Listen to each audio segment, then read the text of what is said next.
ನಿಂಗಣ್ಣ ಹಾಡು super duper hit ಆಗಿದೆ. ನಿಂಗಣ್ಣನ ಪಾತ್ರ ಮಾಡಿದಿರಿ. ಜೊತೆಗೆ ನಿಮಗೆ ಹುಡುಗಿ ಸಿಕ್ಕಿದ್ರಾ? ನಿಂಗಣ್ಣ ಯಾವ ಥರ ಹುಡುಗಿ ಬೇಕು ಅಂತ ಎಕ್ಸ್ಪೆಕ್ಟೇಷನ್ ಇತ್ತು? ನಿಮ್ಮ ಮದುವೆನೇ ಒಂದು ದೊಡ್ಡ ಸೀನಾಗಿ ಹೋಗಿದೆ, ಏನು ಹೇಳ್ತೀರಿ?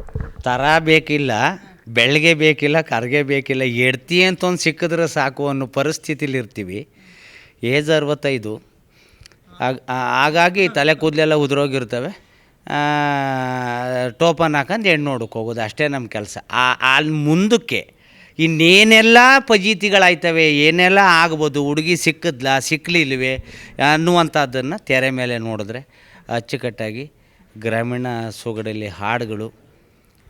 ಯಾಕೆಂತಂದರೆ ಆಗ ಎಷ್ಟೋ ಕಾರ್ಯಕ್ರಮಗಳನ್ನು ಜನಪದ ಹಾಡುಗಳು ಸಮಾಜವನ್ನು ಬಡದೆ ಬೇಯಿಸ್ತಿದ್ದವು.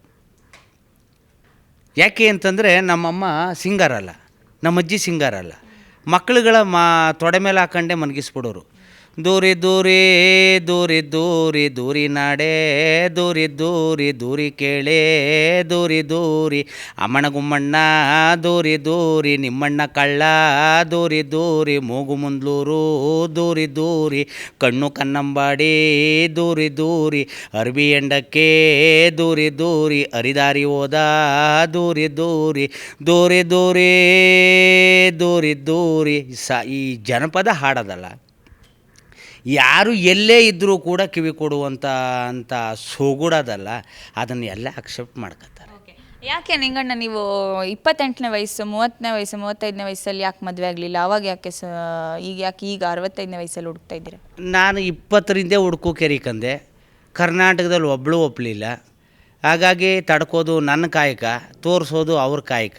ಹಾಗಾಗಿ ಹೆಣ್ಣು ಕುಲದ ಸರ್ವನಾಶ ಆಗಲಿ ಈ ರಾಜ್ಯದಲ್ಲಿ ನಡೆದದೆ ಎನ್ನುವಂಥ ಇಂಟೆನ್ಷನ್ ಇಟ್ಕೊಂಡೆ ಹೆಣ್ಣು ಮಕ್ಕಳಿಗೆ ಸ್ಕ್ಯಾನಿಂಗ್ ಮಾಡಿಸಿ ಅಬಾಸನ್ ಮಾಡಿಸ್ಬೇಡಿ. ಈ ಜಗತ್ತಿನ ದೊಡ್ಡ ಸಮಸ್ಯೆ ಅದು. ಉಡೋರ ಮನೇಲೆಲ್ಲ ಗಂಡು ಮಕ್ಕಳೇ ಹುಟ್ರೆ ಆ ಗಂಡು ಮಕ್ಕಳಿಗೆ ಹೆಣ್ಮಕ್ಳು ಎಲ್ಲಿ ತತ್ತೀರಿ? 60-40 ಇರಲೇಬೇಕು, 60 ಹೆಣ್ಮಕ್ಳು ಇರಬೇಕು. ಹೆರಿಗೆ ನೋವು, ಮತ್ತೊಂದು ಮಗದೊಂದು ಸಾವಿಗೀಡಾದಂಥ ಸಂದರ್ಭದಲ್ಲಿ ನಮ್ಮ ತಾತ ಮುತ್ತಾತ ಮರುಮದುವೆ ಆಗೋಕೆ ಒಂದು ಅವಕಾಶಗಳಿದ್ದು, ಈಗ ಹೆಣ್ಣುಗಳು ಡೇವೋಸ್ ಆಗೋ ಹೆಣ್ಣುಗಳು ಹೈಟು ವೆಯ್ಟು ಕಲರು ನೋಡಿ ಬಿಟ್ಬಿಟ್ಟವ. ಮೊದಲನೇ ಮಗ 2ನೇ ಮದುವೆಯೊಳು ಕಟ್ಕೋವಂಥ ಪರಿಸ್ಥಿತಿ ಕರ್ನಾಟಕದಲ್ಲಿ ನಿರ್ಮಾಣ ಆಗದೆ. ಅದಕ್ಕೆ ಕಾರಣ ಯಾರು ಸ್ಕ್ಯಾನಿಂಗ್ ಮಾಡಿಸೋರೆ ಅವರೇ ಕಾರಣ. ಅದಕ್ಕೆ ಚಾನಲ್ ಮುಖೇಣ, ಸಿನಿಮದ ಮುಖೇಣ ಗಂಡಿಗೆ ಹೆಣ್ಣು ಸಿಗ್ತಾಯಿಲ್ಲ. ಹಾಗಾಗಿ ಎಲ್ಲೋ ಕಡೆಗೆ ಗ್ರಾಮೀಣ ಸೊಗಡಲ್ಲಿ ಇದೊಂದು ಪಾತ್ರ ಮಾಡೋದ್ರ ಜೊತೆಗೆ ಎಲ್ಲೋ ಕಡೆಗೆ ನವೀನ್ ಸಜ್ಜ ಆಲೋಚನೆ ಮತ್ತು ನಿರ್ಮಾಪಕರ ಆಲೋಚನೆ ಏನು ಅಂದರೆ, ಗ್ರಾಮೀಣ ಸೊಗಡಲ್ಲಿ ಯಾರು ಬೀದಿಲಿರಲಿ ಆದಿಲಿರಲಿ ಒಂದು ಕಂಪ್ನಿಲಿರಲಿ ಅವರೇ ಸ್ವತಃ ಏನಾರ ಮಾಡಿರಲಿ ಅವರನ್ನೇ ತಡ್ಕಿ ಕೊಡಿ ಅಂತೇಳಿ ಬೆನ್ ಚಿಕ್ಕಸ್ವಾಮಿಯವರು ಮತ್ತು ನವೀನ್ ಸಜ್ಜು ಅವರು ಆಲೋಚನೆ ಮಾಡಿದಂಥದ್ದು. ಹಿರಿಯ ನಟರೊಂದು 2-3 ಜನ ಇರ್ಬೋದೇನೋ. ಹೆಣ್ಣು ಹುಡ್ಕೋಕೆ ನಾನೇ 200 ರೂಪಾಯಿ ಕೊಟ್ಟು ದಳ್ಳಾಳಿ ರೆಡಿ ಮಾಡ್ಕೊಂಡಿವ್ನಿ. ಡೈಲಿ 200 ಕೊಡೋದು, ಟೋಪನ್ ಹಾಕೋದು, ಅಟ್ಟಟ್ಟಿಗೆ ತಿರುಗೋದು, ತೋರಿಸಿದ್ರೆ ತೋರಿಸ್ಬೋದು, ಮುಸುಡಿ ತಿರುಗಿಸ್ಕೊಂಡ್ರೆ ಮುಸುಡಿ ತಿರುಗಿಸ್ಕೋಬೋದು, ಏನಾರ ಅಂದರೆ ಅನ್ಬೋದು, ಅಂದ್ಯಾರ ಇರ್ಬೋದು. ಇದು ನನ್ನ ಸಿನಿಮಾ ಜರ್ನಿ. ಒಟ್ಟು ಮದುವೆ ಆಗಬೇಕು ಆಯ್ತದೆ, ಆಗತ್ತೆ. ಹಾಗಾಗಿ ಎಲ್ಲೋ ಕಡೆಗೆ ನಮ್ಮ ಸಿನಿಮಾದ್ದೇನು ಅಂದರೆ 20 ವರ್ಷದಲ್ಲಿ ಲವ್ ಮಾಡ್ತೀರಿ, ಒಂದು ವೇಳೆ ಎಡವಟ್ಟಾಗಿ ಅದು ವ್ಯತ್ಯಾಸ ಆದರೆ ಸಾವಿರಾರು ಕೋಟಿ ಬೆಲೆ ಬಾಳ್ತಕ್ಕಂಥ ತಂದೆ ತಾಯಿಗಳ ಮುಖ ನೋಡ್ದೇನೆ ನೆನ್ನೆ ಒತ್ತಾರೆ 2 ಗಂಟೆಗೆ ಬಂದೋಳು ಮುಖ ನೋಡ್ಕೊಂಡು ಅನಾಹುತ ಮಾಡ್ಕೊಂಡು ತಂದೆ ತಾಯಿಗೆ ಮಗ ಇಲ್ದಂಗೆ ಆಯ್ತಿರಿ. ಆ ಕೆಲಸ ಆಗೋದು ಬೇಡ.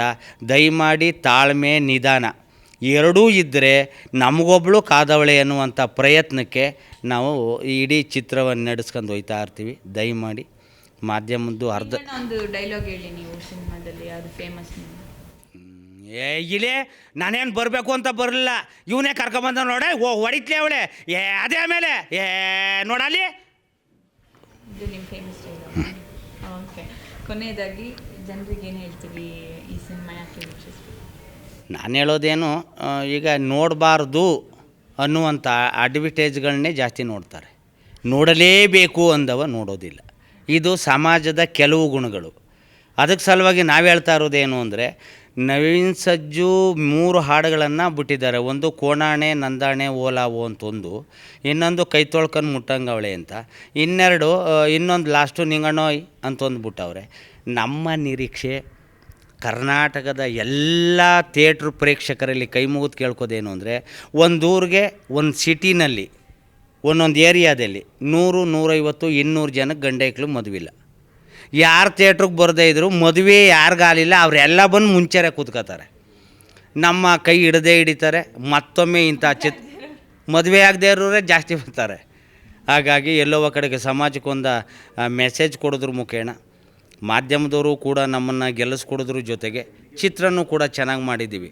ಆಮೇಲೆ ನೀವು ಕೇಳಿರ್ಬೇಕು ಎಲ್ಲೋ ಕಡೆಗೆ ಈ ಸೋನಾ ಮಸೂರಿ ಅಕ್ಕಿ ಅಡ್ವರ್ಟೈಸ್ ಬರುತ್ತಾ? ಸೋನಾ ಮಸೂರಿ ಅಡ್ವರ್ಟೈಸ್ ಬರೋಲ್ಲ. ಸೋನಾ ಮಸೂರಿ ಅಕ್ಕಿಯನ್ನೇ ತಿನ್ನಿರಿ ಅಂತ ಯಾರೂ ಅನ್ನಲ್ಲ. ಯಾಕೆಂದರೆ ಅದ್ರ ಕ್ವಾಲಿಟಿ ಇದೆ. ಹಂಗೆ ನಮ್ಮ ಸಿನಿಮಾ ಕ್ವಾಲಿಟಿ ಇದೆ. ಥಿಯೇಟ್ರಿಗೆ ತಾನೇ ಬರ್ತಾರೆ. ಹಾಂ, ಯಾಕೆ ನಾನು ಹೇಳ್ತಾವನಿ ಯಾವ ಓಡೋದಿಲ್ಲ ಅವಕ್ಕೆ ಅಡ್ವರ್ಟೈಸು. ಹಾಗಾಗಿ ಈಗಾಗಲೇ ನಾವು ತೆರೆ ಮೇಲೆ ನೋಡ್ರಪ್ಪ ಅಂತ ಕಳಿಸಿವಲ್ಲ 3 ಹಾಡು, ಅವೆಲ್ಲ ವ್ಯೂಸು ಎಷ್ಟೋ ಬೇಕಾದಷ್ಟು ವ್ಯೂಸ್ ಆಗವೆ. ಹಾಗಾಗಿ 100ಕ್ಕೆ 100 ನನ್ನ 2002 ನಾಟಕಗಳ ಜರ್ನಿ 38 ವರ್ಷಗಳಲ್ಲಿ ಈಗ ಈ ಸಿನಿಮಾದ ಹಾಡುಗಳು ರಿಲೀಸ್ ಆದಮೇಲೆ ಇರೋ ಸಂತೋಷ ಖುಷಿ ನನಗೆ ಎಂದೂ ತಂದು ಕೊಟ್ಟಿರಲಿಲ್ಲ. ನಾನು ಕೂಡ ಬೆಳಗಾನ ನಾಟಕ ಆಡಿ ರಾಜ್ಯದಲ್ಲಿ ಎಲ್ಕ ಮೆಸೇಜ್ ಕೊಡುವಂಥ ಪ್ರಯತ್ನ ಮಾಡಿದ್ದೆ. ಎಂದೋ ಒಂದು ದಿವಸ ಭಗವಂತ ಕೈ ಹಿಡಿತಾನೆ ಅನ್ನೋದಕ್ಕೆ ಇದು ಸಾಕ್ಷಿಯಾಗದೆ. ದಯಮಾಡಿ 15ಕ್ಕೆ ಚಿತ್ರ ಗೆಲ್ಲಿಸೋಕೆ ನಿಮ್ಮ ಚಾನಲ್ಗಳು ಕೂಡ ಸಹಾಯ ಮಾಡ್ತೀರಿ. ರಾಜ್ಯದ ಜನತೆ ಬಂದು ನೋಡ್ತಾರೆ, ನಮ್ಮನ್ನು ಕೈ ಹಿಡಿತಾರೆ ಅನ್ನೋ ನಂಬಿಕೆ ನಮ್ಮ ಚಿತ್ರತಂಡಕ್ಕಿದೆ ಅಂತ ಹೇಳ್ತಾ ನಾನು ಮಾತು ಮುಗಿಸ್ತೀನಿ. ಸೊ ಇದಿಷ್ಟು ಕೂಡ ನಿಂಗಣ್ಣನ ಮಾತಾಗಿತ್ತು. ಸೊ ಸೋನಾ ಮಸೂರಿ ಅಕ್ಕಿಗೆ ಅಡ್ವರ್ಟೈಸ್ ಬೇಡ, ಹಾಗೆ ನಮ್ಮ ಚಿತ್ರಕ್ಕೂ ಕೂಡ ಆ್ಯಡ್ ಬೇಡ, ಅದು ಕ್ವಾಲಿಟಿಯಾಗೆ ಇರುತ್ತೆ, ಚೆನ್ನಾಗೇ ಮೂಡ್ ಬರುತ್ತೆ ಅಂತ ಹೇಳ್ತಾ, ಸೊ ಮೇ 15ನೇ ತಾರೀಕು ಲೋನವಿನ ಸಿನಿಮಾವನ್ನು ಥಿಯೇಟರ್ಗೆ ಹೋಗಿ ವೀಕ್ಷಿಸಿ ಅಂತ ಹೇಳ್ತಾ ಕ್ಯಾಮ್ರಾ ಪರ್ಸನ್ ಶ್ರೀನಾಥ್ ಜೊತೆ ಭೂಮಿಕಾ ವಿ, ವಿಜಯವಾಣಿ, ಬೆಂಗಳೂರು.